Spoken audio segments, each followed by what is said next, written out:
করছো দিদি? রান্না। সে কি, আজ তুমি রান্না করছো কেন? আজ একাদশী, রাধা মাধবকে ভোগ চড়িয়ে সেই ভোগ সবাই খাবে, আর আমি বরাবর সেই ভোগ নিজেই রান্না করি। আচ্ছা ঠিক আছে, সে তুমি করো না, আমি তোমাকে একটু তোমার কাজে সাহায্য করে দিই। না না, একদম এসব কাজে হাতে লাগাবে না তুমি। তুমি বরং নিজের ঘরে যাও, একটু বিশ্রাম নাও, নিজের যত্ন নাও। তুমি জানো না এই সময় নিজের কতটা খেয়াল রাখতে হয়? একটু 19-20 হলে বাচ্চার ক্ষতি হতে পারে। এসব কথা বলে আর কি লাভ বলো দিদি? সত্যি কথাটা বলো না। তুমি চাও না আমি তোমার সঙ্গে কাজে হাত লাগাই?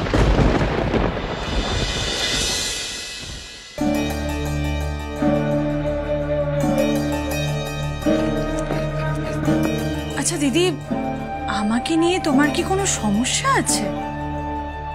সমস্যা? তোমায় নিয়ে সমস্যা?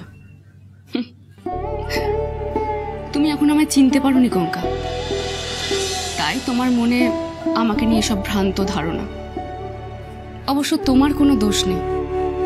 আমার নিজের সবচেয়ে কাছের মানুষটা, সবচেয়ে আপন মানুষটাই এখন আমায় বুঝে উঠতে পারেনি।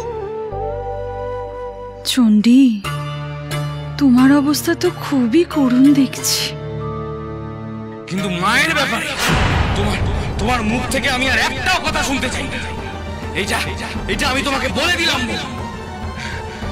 যে মা এতদিন পরে আমাকে আপন করে নিতে চাইছে, তোমার কথা চিন্তা করছে, তোমার ভালো চাইছে, তার মধ্যে তুমি খুদ ধরছো। খুদ ধরছি?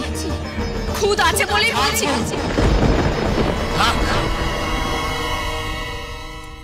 দিদি, তুমি কালকের ঘটনার জন্য আমার উপর এখনো রাগ করে আছো, তাই না?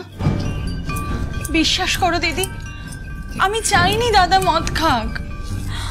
আমি তো অনেক চেষ্টা করছি তোমার দেওরের মদ খাওয়া ছাড়ানোর, কিন্তু ওই আর কি, পারছি কই।